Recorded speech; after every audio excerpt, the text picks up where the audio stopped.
अस्सलामुअलैकुम। सऊदी अरब से आने वाली ताज़ा तरीन अपडेट्स के मुताबिक मस्जिदुल हराम मस्जिद नबी सल्लल्लाहु अलैहि वसल्लम में नमाज जुमा और पंजगाना नमाजों की अदायगी पर मुकम्मल पाबंदी आयद कर दी गई है और सोशल मीडिया पर मस्जिद नबी के मरकजी दरवाजे को नमाज के लिए बंद किए जाने की तस्वीर खूब वायरल हैं, जिनको देखकर हर मुसलमान की आंख अश्कबार हो रही है। आज मस्जिद नबवी के गेट बंद करने से पहले जुमातुल मुबारक की नमाज अदा की गई, जिसमें जज्बाती मनाजर देखने को मिले। जब इमाम मस्जिद नबवी सल्लल्लाहु अलैहि वसल्लम ज़ारो के तार रोने लग पड़े। सयज़्ज़करु मन यख्शा वयतजन्नबुहल अश्क़ा।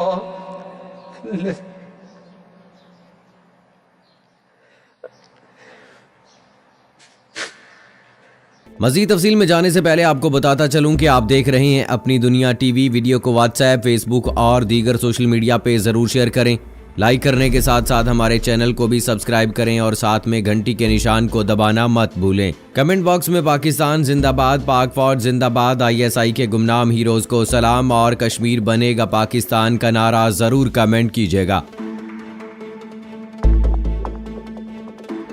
दोस्तों, सऊदी अरब के शहर मदीना में वाक़े मस्जिद नबवी सल्लल्लाहु अलैहि वसल्लम दुनिया में मुसलमानों का दूसरा मुक़द्दस तरीन मकाम है और उसे पैगंबर इस्लाम की जिंदगी में इनके हेड क्वार्टर की हैसियत हासिल थी। इस्लामी रिवायात के मुताबिक मस्जिद नबवी सल्लल्लाहु अलैहि वसल्लम में अदा की गई नमाज का सवाब मक्का में खाना काबा वाली मस्जिदुल हराम के अलावा किसी भी दीगर मस्जिद में अदा की गई नमाज के मुकाबले में 1000 गुना ज्यादा है। इस्लामी रिवायात के मुताबिक इसी मस्जिद में वो मकाम भी वाक़े है जिसे रियाजुल जन्ना या जन्नत के बागों में से एक बाग कहा जाता है। सही बुखारी में अबू हुरैरा रज़ियल्लाहु ताला अन्हु से मंसूब एक हदीस के मुताबिक रसूल अकरम सल्लल्लाहु अलैहि वसल्लम ने फरमाया था कि मेरे घर और मस्जिद नबी के मिंबर के दरमियान एक जगह जन्नत के बाग का टुकड़ा है। दोस्तों, 1400 बरस से ज्यादा कदीम मस्जिद आज वुसअत पाते पाते कदीम मदीना शहर की हदूद से बाहर तक फैल गई है और वो सारा इलाका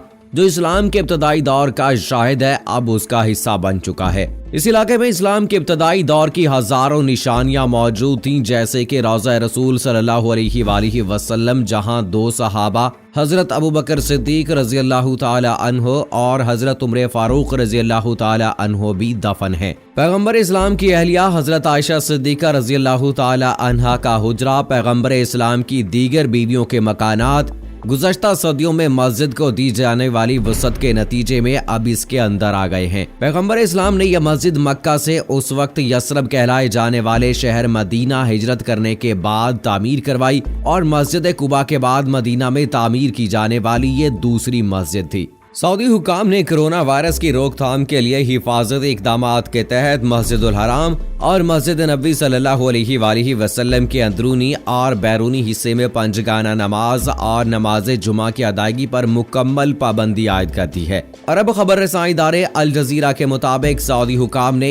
इससे पहले मस्जिदुल हराम और मस्जिद नबी सल्लल्लाहु अलैहि वसल्लम के अलावा मुल्क भर की मसाजिद में बाजमात नमाज अदा करने पर पाबंदी आयद की थी। ताहम अब नए इक़दामात के तहत मस्जिद नबी सल्लल्लाहु अलैहि वसल्लम और मस्जिदुल हराम के अंदर और बाहर पंजगाना नमाजों और नमाज जुमा पर मुकम्मल पाबंदी आयद कर दी गई है और नमाजियों को मसाजिद में दाखिले से भी रोक दिया गया है। मस्जिद नबी सल्लल्लाहु अलैहि वसल्लम की इंतजामिया की जानिब से मस्जिद के दरवाजे बंद कर दिए गए हैं और सिर्फ चंद मुतल्लिका हुकाम को मस्जिद के कंपाउंड तक जाने की इजाजत होगी। मस्जिदुल हराम की इंतजामिया ने ऐलान किया है कि सिक्योरिटी और सेहत के हुकाम से मस्जिदुल हराम के बैरूनी हिस्से में मौजूद स्क्वायर में भी नमाजियों की मौजूदगी पर पाबंदी आयद की गई है, जबकि मस्जिद नबी सल्लल्लाहु अलैहि वसल्लम में भी कल से इस पाबंदी का इत्तलाक होगा। सऊदी हुकाम ने इससे पहले वायरस से बचाव के लिए खाना काबा के अतराफ स्प्रे के लिए मताफ खाली कराया था और तवाफ के अमल को रोक दिया गया था, जबकि बाद में मताफ को जायरीन के लिए खोला गया तो उन्हें खाना काबा के करीब जाने की इजाजत नहीं दी गई और इसके गिर्द हिफाजती ढांचा लगाया गया। सऊदी अरब की वजारत सेहत ने जुमेरात को कोरोना वायरस के 36 नए केसों की तस्दीक की है। इसके बाद ममलकत में इस मोहलिक वायरस का शिकार अफराद की तादाद 274 हो गई है, वजारत सेहत ने एक बयान में कहा कि इन नए मरीजों में 17 अफराद बरतानिया, मराकश, Spain, Iran, Pakistan, Kuwait, Bharat, America, मिस्र और इराक से सऊदी अरब आए हैं। उनके कोरोना वायरस के टेस्ट मस्बत आने के बाद उन्हें अलग थलग कर दिया गया है। सऊदी प्रेस एजेंसी की जानिब से जारी करदा बयान में बताया गया है कि नए केसों में 19 कोरोना वायरस का पहले से शिकार अफराद से मेल मिलाप की वजह से मुतासिर हुए हैं और इस मर्ज में मुब्तला हो गए हैं। वजारत ने उनकी जोग्राफियाई तफसील भी जारी की है। इसके मुताबिक इनमें 21 का अल रियाज शहर में मुकीम है, 4 अल कतीफ, 3 मक्का मुकरमा, 3 दमाम और 2 हफूफ से ताल्लुक रखते हैं और एक का ताल्लुक जद्दा, ज़हरान और माहिल असीर से है।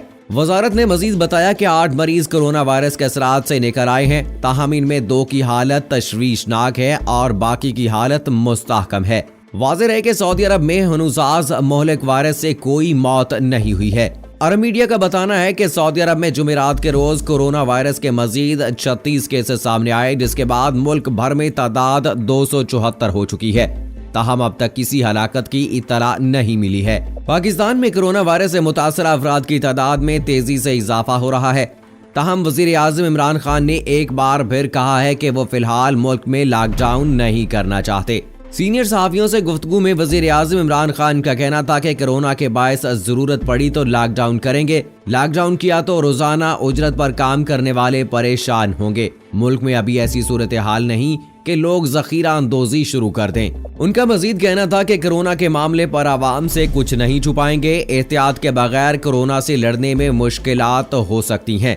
लोगों का एक दूसरे से फासला रखना बहुत जरूरी है। कोरोना के मामले पर चीन के तजर्बात से सीख रहे हैं, कोई खबर सेंसर नहीं की जा रही। वजीर आजम ने कोरोना के बायस तामीराती सनत को मराद देने का फैसला भी किया है, जिसका ऐलान मंगल को मुतवक्के है। इस हवाले से वजीर आजम इमरान खान के मुशीर बराए खजाना हफीज शेख कहते हैं कि कोरोना से अब तक दुनिया को 350 अरब डॉलर्स का नुकसान हो चुका है। कुछ अर्सा पहले मुल्क की मईशत मुस्तहकम होने जा रही थी। माली पैकेज में टैक्स रियायतें शामिल होंगी। पाकिस्तान में कोरोना केसेस की तादाद में मुसलसल इजाफा हो रहा है, जबकि कराची में एक 77 साला मुतासरा शख्स इंतकाल कर गया है, जिसके बाद मुल्क में इस जानलेवा वायरस से हलाकतों की तादाद 3 हो गई है। दोस्तों, आज पाकिस्तान में कोरोना वायरस के अब तक 32 केसेस सामने आ चुके हैं, जिनमें से 18 मरीज पंजाब में, 11 सिंध के शहर कराची में और 3 इस्लामाबाद में सामने आए हैं, जिसके बाद मुल्क भर में कोरोना से मुतासरा अफराद की तादाद 481 हो गई है। दुनिया भर में कोरोना केसेस की तादाद 2.5 लाख से बढ़ चुकी है, जबकि पाकिस्तान में अब तक कोरोना वायरस से मुतासरा 481 केसेस सामने आए हैं, जिनकी बड़ी तादाद सिंध में है, जहां कुल केसेस 238 हो गए हैं। तो दोस्तों, कोरोना वायरस के बढ़ने से बहुत सारी परेशानियां लाहक हो गई हैं। एक तो जखीरा अंदोजी का सिलसिला भी शुरू हो गया है। अब आप सोच रहे होंगे कि जखीरा अंदोजी कैसे? जी हाँ दोस्तों, आपको बता देता हूँ कि जब भी कहीं पे कर्फ्यू नाफिज किया जाता है या लॉकडाउन किया जाता है तो खाने पीने की अशिया की बड़ी प्रॉब्लम होती है। तो ऐसी सूरत हाल से बचने के लिए लोग पहले से अशिया खुर्दनोश को अपने घरों में जमा कर लेते हैं। कुछ अर्सा पहले आटे की कमी ने बहुत परेशान किया था पाकिस्तानी अवाम को, तो अब भी कुछ ऐसी ही सूरत हाल है कि चंद दिन पहले तक जो दुकानदार 10 से 20 बोरी आटे की डिमांड करता था, अब उनकी डिमांड 200 से क्रॉस कर गई है। यानी कि डेली बेसिस पर 200 से ज्यादा आटे के थैले वो अपनी दुकानों में स्टोर करना शुरू हो गए हैं और अवाम ने भी अशियाए खुर्दनोश अपने घरों में जमा करना शुरू कर दी है। तो ऐसे वक्त में दोस्तों हमें ख्याल रखना चाहिए कि ऐसे लोग जो ऐसा नहीं कर सकते, जो खरीदो फरोख्त जरूरत से ज्यादा नहीं कर सकते, डेली वेजेस पे काम करने वाले लोग अपनी रोजमर्रा की जिंदगी के अखराजात बड़ी मुश्किल से पूरा करते हैं, तो वो जखीरा अंदोजी कैसे कर सकते हैं? लॉकडाउन की सूरत में अपने घरों में अशिया खुर्दनोश वो एडवांस में कैसे ला सकते हैं? तो ऐसी सूरत हाल में अमीर और मतवसत तबके से ताल्लुक रखने वाले लोगों को फायदा होगा, लेकिन जो गरीब आवाम हैं उनके लिए बहुत सारी मुश्किलात खड़ी हो जाएंगी। वो रोजाना की बुनियाद पर इस्तेमाल होने वाली अशिया को खरीद नहीं कर सकेंगे, तो इसलिए उनके लिए मसाइल बहुत ज्यादा बढ़ जाएंगे। तो दोस्तों, आज जिस तरह से इटली में कोरोना वायरस ने हमला किया है और हजारों अफराद लुकमा अजल बन गए हैं, बहुत तेजी के साथ ये वायरस इटली में फैला और एक दिन में इतनी ज्यादा हलाकतें हुई हैं कि दफनाने के लिए भी लोग मौजूद नहीं हैं और कब्रिस्तान भी उनके फुल हो गए हैं। तो दोस्तों ऐसे वक्त में जब लोगों को ये कहा जा रहा है कि वो अपने घरों में रहें, बाहर गैर जरूरी तौर पर ना निकलें, तो उनकी तरफ से कुछ ऐसी बातें भी सुनने को मिल रही हैं जो काबिल अफसोस हैं। उनकी तरफ से कहा जा रहा है कि लॉकडाउन करना गलत है, घरों में कैद रहना गलत है। लेकिन दोस्तों आपको बताता चलूं कि इस बीमारी को इतना हल्का लेना आपके लिए खतरनाक साबित हो सकता है। जिस तरह से इटली ने नुकसान उठाया है, एहतियात ना करके अल्लाह ना करे हमें भी नुकसान उठाना पड़े। कोरोना वायरस कोई मजाक नहीं है, कोई जोक नहीं है, इसलिए इसे सीरियस लीजिए। बाहर से आने वाले तमाम अफराद के साथ ताल्लुकात फिलहाल खत्म कर दीजिए, उनके पास मत जाइए। एक दूसरे से जो है वो एक फासला रखिए, जो डॉक्टर हजरात के मुताबिक 2 मीटर का फासला है वो बरकरार रखिए और गैर जरूरी तौर पर अपने घरों से बाहर ना निकलिए। साबुन से हाथ धोइए, सैनिटाइजर का इस्तेमाल कीजिए, टिश्यू पेपर का इस्तेमाल कीजिए। और दोस्तों कोरोना वायरस का इलाज नहीं, सिर्फ एहतियात ही एक इलाज है जिससे इसे बचा जा सकता है। सो दोस्तों पाकिस्तानियों से गुजारिश है कि वो अपने घरों में रहें और इससे भरपूर तरीके से बचने के लिए एहतियात करें। इंशाअल्लाह अल्लाह ताला हमें अपनी हिफ्ज़ व अमान में रखेगा। आमीन सुम्मा आमीन। इसी के साथ दोस्तों मुझे इजाजत दीजिएगा। फी अमानिल्लाह।